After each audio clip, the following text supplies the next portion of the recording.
Darkness. Absolute, suffocating darkness.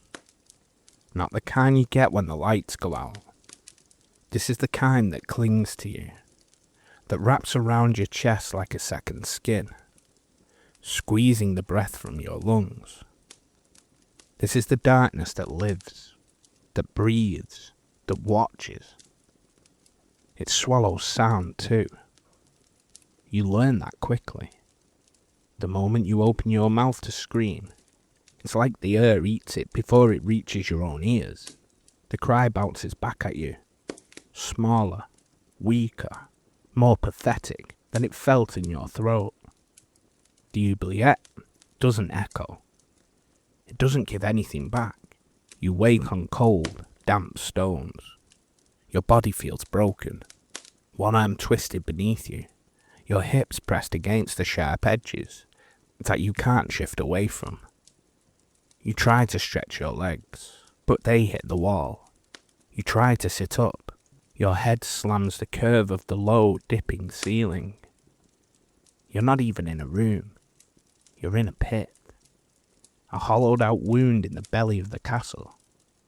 The walls are slick. You try to press your hands against them, but your fingers slip through something wet. Moss, muck, blood. You don't want to know. The stink is unbearable. The air is thick with stale urine, shit, sweat and rot. You can smell the iron of dried blood.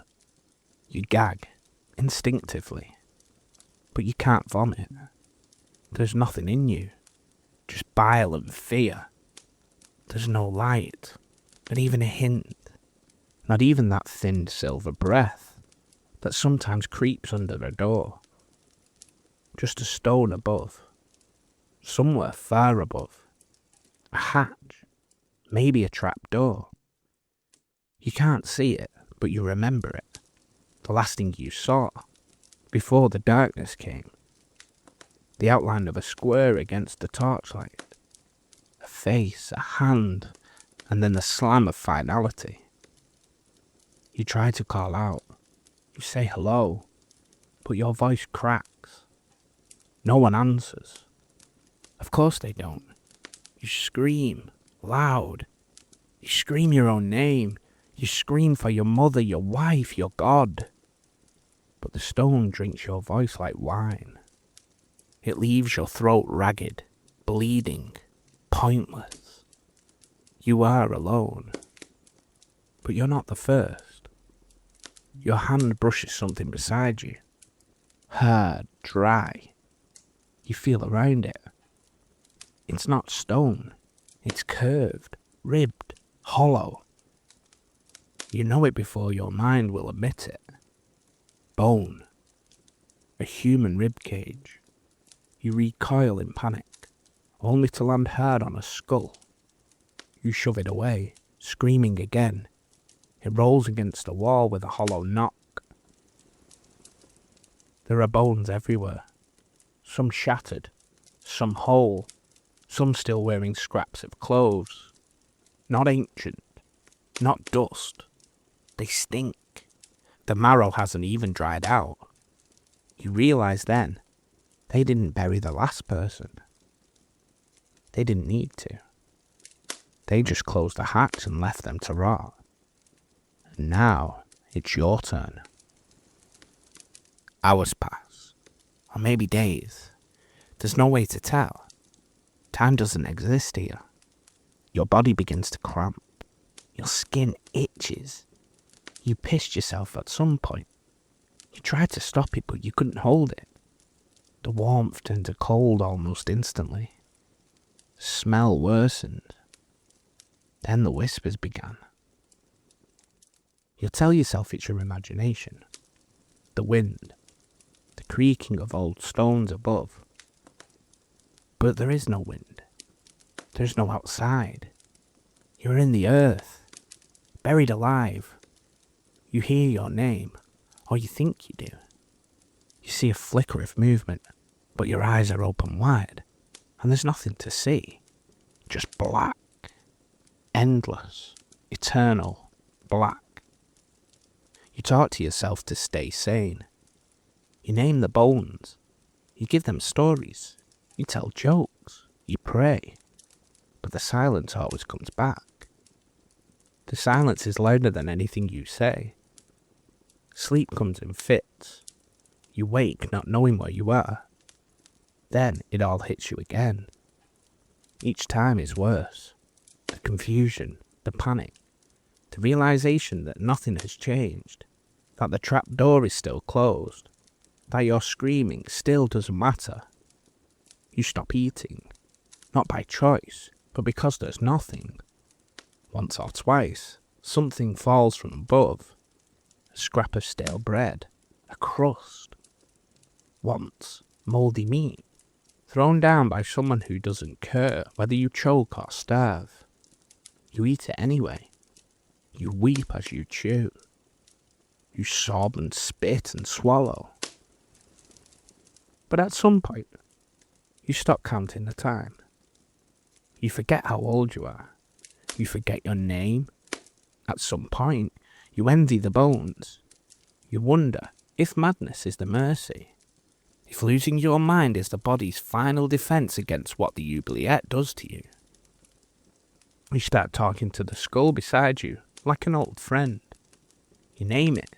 You give it your voice. It answers sometimes. It tells you things. It laughs. Your fingernails fall off. You feel sores bloom on your leg. Something skitters across your foot. A rat or a beetle. You don't care.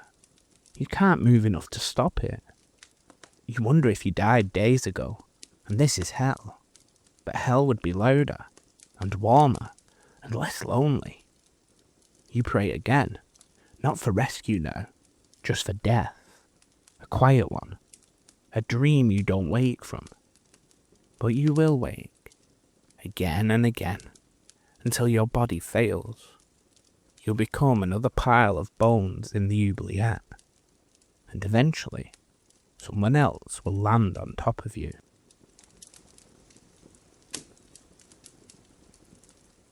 Hi everyone, and welcome back to the Dark History Podcast, where we explore the darkest parts of human history. I hope everybody is well. I'm Rob, your host as always, and you're listening to Season 4, Episode 13. Today, we're heading into something especially grim. We're talking about one of the most horrific inventions ever used to imprison and torture. The oubliette. Even the name sounds like a curse. Oubliette. It comes from the French word oublier, meaning to forget. And it's exactly what these things were for. Places where people were not just locked away, but erased. Buried alive in silence and darkness. Left to rot and vanish, mind, body and soul. At first glance, they may look like a narrow storage shaft, or a dried up well hidden beneath an old castle or fortress. But they were anything but innocent. These were vertical tombs, often just wide enough for a body to drop in, but not to stretch out. No door, no ladder, no way out. The kind of place you weren't supposed to escape from. Not physically, not historically, and certainly not alive. Some victims were left for days, a cruel psychological punishment meant to break them without leaving a mark. Often, they were tossed in and forgotten about for years, and some were never meant to come out at all. There are reports of people thrown into oubliettes for petty crimes, political inconveniences, or simply to settle personal scores. In this episode, we're going deep into the history of the oubliette, where they came from, how they were built, and the terrifying purpose they served. We'll talk about who ended up in them, how long they lasted, and what it really meant to die in one. We've already explored the slow, quiet horror of how a human mind breaks down in that kind of insulation. This is a dark one. Grim, gritty, claustrophobic, but it's a story worth telling, because the oubliette wasn't just a prison. It was a warning, a weapon, and a window into the brutal ingenuity of human cruelty. Let's begin the tale of the darkest of dark history.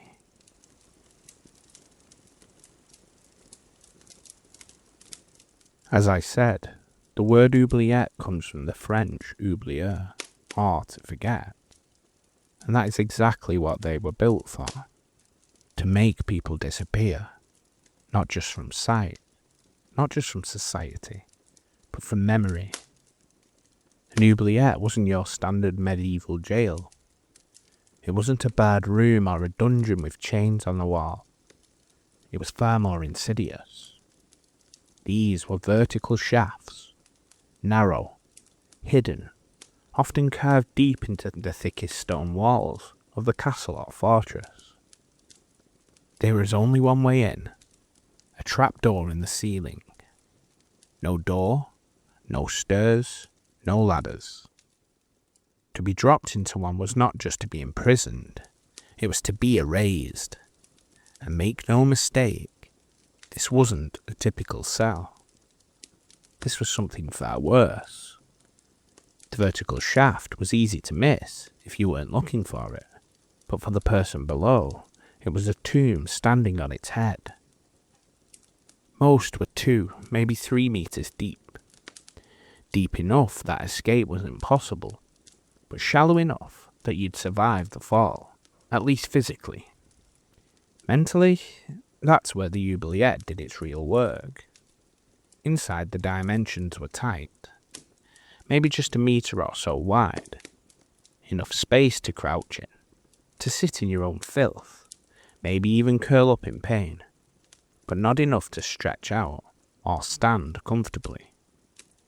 The walls were usually damp, the stones sweating with moisture from underground. Moss and slime slicked the surfaces. The floor? Jagged, cold, uneven. The kind of surface that brews you just by breathing on it too long. No bedding, no straw, just raw stone. These spaces weren't designed for containment, and they certainly weren't about reform. An oubliette wasn't about teaching you a lesson. It wasn't about justice. It was about removal, getting rid of someone physically, mentally and spiritually. You weren't punished in the oubliette, you were erased. There would have been bones down there, sometimes fresh, sometimes gnawed, sometimes still moving. Rats knew the oubliette. They knew what was dropped in and how long it took to die. The earth stank.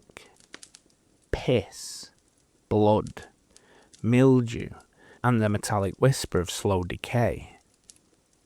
You breathed through your mouth to keep from vomiting, but that just coated your tongue in filth. Hours passed like days, days like lifetimes. You screamed at first, cried for mercy, begged for water, for light, and then for death. But no one came. Because that was the point. No guards, no torturer with tools. Just time, silence, and yourself. And yourself is what would break first. Some prisoners clawed at the walls until their fingernails peeled off. Others sang till their voices collapsed, trying to keep the darkness from getting inside. Some turned feral, squatting in their own waste, chewing on leather belts or worse. Some prayed, and some just stopped. Not all at once, but slowly, thought by thought, word by word, until all that was left was breathing, then silence. Left to sit in your own silence, left to wait, not knowing if that trapdoor would ever open again. Left to starve, to rot, to lose track of time and identity, until even you forgot who you were. And here's the worst part. That was the best case scenario. Because some weren't left alone. Some were dropped in with the bones of those who came before them. Some had food lowered down to them once a day. Just enough to keep them alive, but never enough to make it bearable. Some were interrogated, broken slowly, piece by piece, and then thrown back into the dark like a used rag. The oubliette wasn't a cell, it was a sentence, a slow erasure written in stone. They weren't about guilt or justice, they were about vanishing. No sentence, no record, just a quiet shuffle of a trapdoor being sealed shut, and a long wait to be forgotten. But where did these come from? Let's take a step back into the history that birthed them.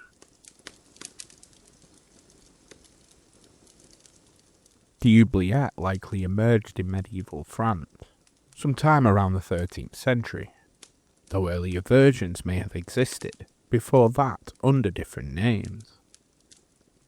It was the perfect tool for a brutal age, an era where kings, lords and bishops needed to deal with enemies discreetly. Public executions caused unrest. Trials could backfire, but an oubliette, that was clean, quiet, secretive. As I've stated, they were often built into castles, strategically placed beneath towers or staircases, sometimes disguised as storage pits or waste shafts. To the outside world, the person was simply gone. No body, no grave, no scandal, just silence. In France, during the reign of Louis XI, the use of the oubliette flourished. He was a paranoid king, fond of silence and secrecy. He had several oubliettes built into the infamous Château de Luche, where political prisoners simply vanished. England wasn't far behind. Castles like Warwick and Pontefract were rumoured to contain oubliettes, and some still bear marks of them today. Monarchies used them to get rid of rivals. Bishops used them for heretics. Nobles used them for anyone who stepped out of line. Even petty criminals could be tossed in there at a whim, depending on who they'd offended. And it wasn't always about physical imprisonment. The oubliette was psychological warfare. It turned the prisoner's own mind into a weapon, cutting them off from light, sound, time, and identity. A slow burial, a living death. And because they weren't technically executed, there was no martyrdom, no legacy, just absence. Sometimes, castles even boasted about their oubliettes, like they were features of pride. The Château de Luche, in France, for example, had one so narrow and deep that the prisoners couldn't even sit down. They were forced to stand in the pitch black, often for days at a time, until their legs gave out beneath them and they were left to collapse and rot. Other oubliettes were built with spikes or sharp rock ledges at the bottom, not to kill immediately, but to make sure that however long you survived, it would be an agony. This wasn't imprisonment, it wasn't annihilation, it was bureaucratic murder, a sentence written in darkness, carried out by gravity and neglect. And it worked, because centuries later, we don't even know the names of most of the people who died in them. Just like that, they were forgotten.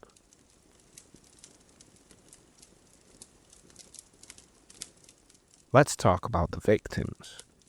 Oubliettes were scattered across Europe, each one a grim tomb where the forgotten slowly starved, went mad, and died in darkness. Ireland and England had some of the most notorious examples. Places where people vanished into stone silence, never to be seen again. In Ireland, the infamous Leap Castle stands out. Known as one of the most haunted castles in the world, Leap's shadowy dungeon hides secrets darker than most. It is said that the Oubliette, which is located in the insidiously named Bloody Chapel, was so narrow and deep that prisoners dropped in had no room to sit, only to stand, trembling in the utter blackness. The worst story comes from the late 16th, early 17th century, when the castle was the site of a brutal family feud and bloody betrayal. One prisoner, a member of the O'Carroll clan, was thrown into Leap's Oubliette during a violent struggle for power. Locked inside for weeks, his mind fractured in the oppressive darkness. Guards later found his body crumpled on the jagged floor, fingers digging into the walls as if he was trying to claw his way out of oblivion. His skin had turned ghostly pale, and his voice was gone. Some say the spirits of those trapped in that oubliette still haunt Leap's corridors, their sorrow echoing in the dead earth. Over in England, oubliettes were less common, but no less cruel. One of the most harrowing cases comes from the Tower of London, a place notorious for imprisoning the high profile and the powerless alike. Though the tower is better known for its dungeons and executions, it also contained narrow shafts used as oubliettes. The story of Margaret Pole, the Countess of Salisbury, is a haunting example.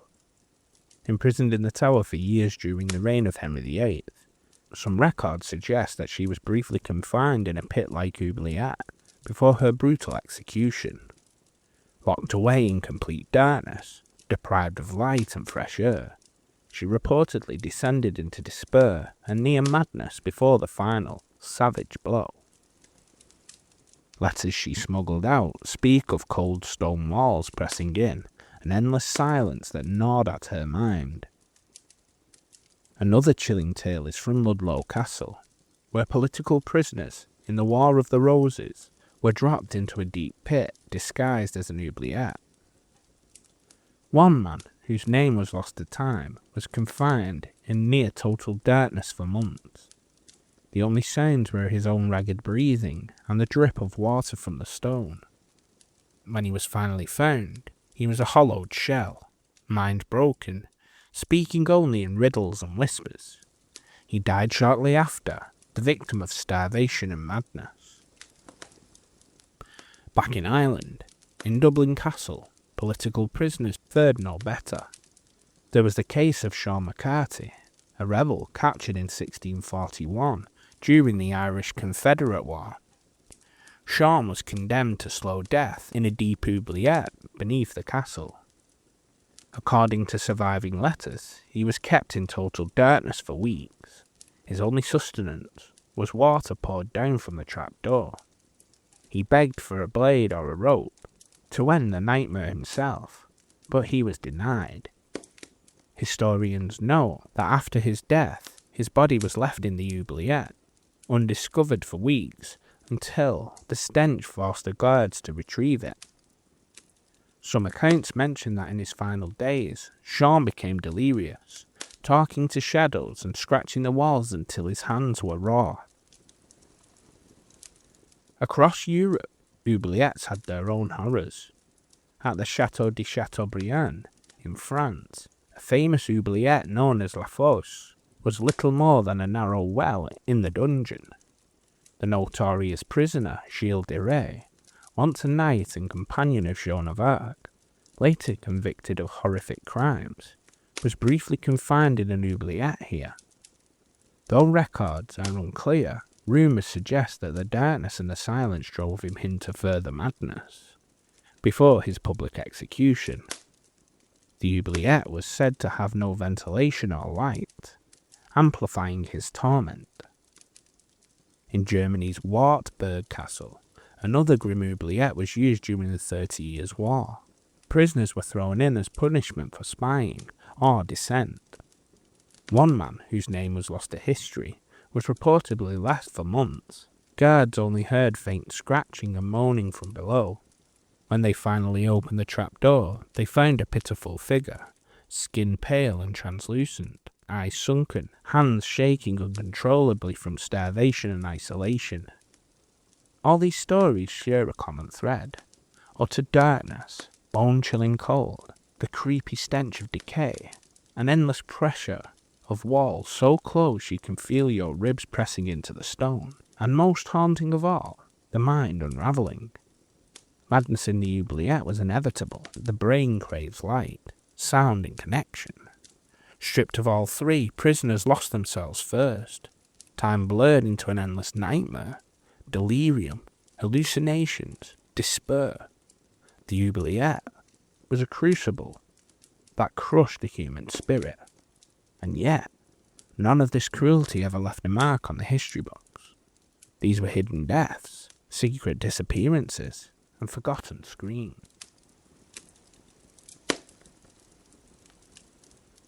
The oubliette didn't disappear because people became more merciful. It vanished because cruelty evolved. By the 17th and 18th centuries, the old medieval castles, cold, stone fortresses, with hidden shafts and secret dungeons, were falling out of use. Warfare was changing. So was politics. Torture was slipping out of fashion in many places. Not because rulers grew a conscience, but because public order demanded something more controlled, more visible. Death behind closed doors didn't send the right message anymore. The rise of formal prisons and legal systems meant fewer secret punishments. Public executions, forced labour, penal colonies, these became the new tools of fear. In England, for example, prisoners once thrown into oubliettes were now shipped off to places like Botany Bay in Australia. In France, the Bastille became the symbol of political imprisonment. Still brutal, still soul-destroying, but with a paper trail. And the oubliettes, they were simply bricked up, covered over, forgotten.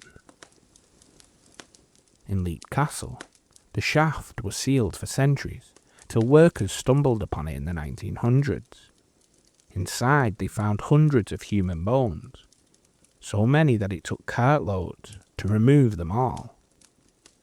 Some skeletons were impaled on spikes at the bottom, ensuring death for those unfortunate enough to survive the fall. In Warwick Castle, England, one of the most intact oubliettes still exists. Tour guides will show you the trapdoor, the sheer drop, the damp stones below. They'll describe the horror, but standing over it, you can feel it, the cold breath of history rising from the pit. You're staring into something designed to unmake a person, piece by piece. By the 1800s, oubliettes were relics. They belonged to a darker time, one most people wanted to forget. But forgetting is exactly what they were built for. So in a way, they succeeded. And yet, they never really vanished. We may not use oubliettes today, but we still know how to bury people alive, just with bureaucracy, silence or isolation instead of stone. Supermax prisons, solitary confinement, disappearances in war zones and detention camps. The oubliette didn't die, it just changed shape.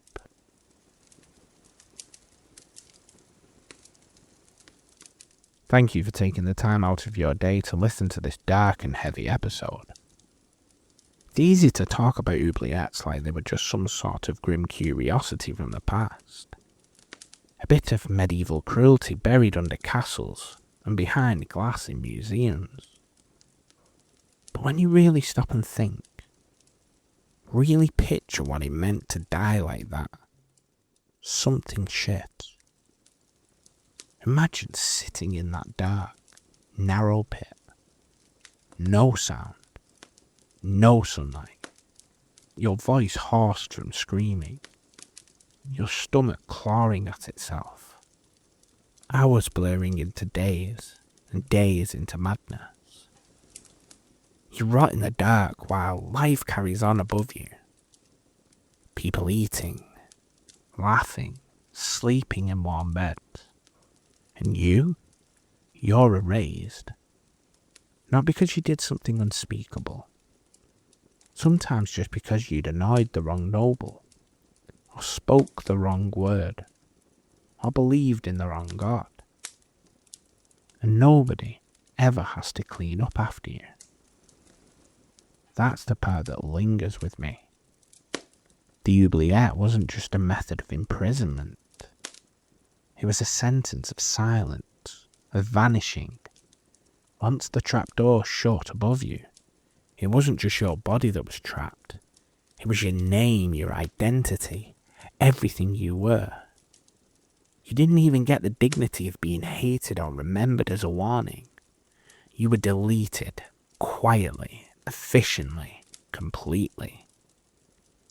It makes me wonder what we forget now, who we forget, and who's doing the forgetting. We forget the people who die namelessly in wars, the ones who disappear by dictatorships. The homeless man people step over every day like he doesn't exist. The prisoners locked in isolation cells, speaking to no one for years. We think oubliettes are gone, but maybe they're not. Maybe they're just becoming less visible. Anyway, if you enjoyed the show, please consider leaving a review. It really helps us reach more listeners by boosting our visibility in the algorithm. If you think friends and family may enjoy the podcast, don't hesitate to share it with them. You'll find links to all socials below. I know ads can sometimes be a pain, so if you prefer ad-free episode, check out our Patreon link also provided. Supporting us on Patreon is a great way to contribute, but it's entirely optional. We also have a merch store, link below, where any purchases greatly support the show and help cover production costs. If you've been listening for a while and haven't subscribed yet, please do so. That way, you never miss an episode. Thank you again for your support. So with all that out of the way, thank you again for listening. Join us next time for our next episode as we delve into another event and more dark history.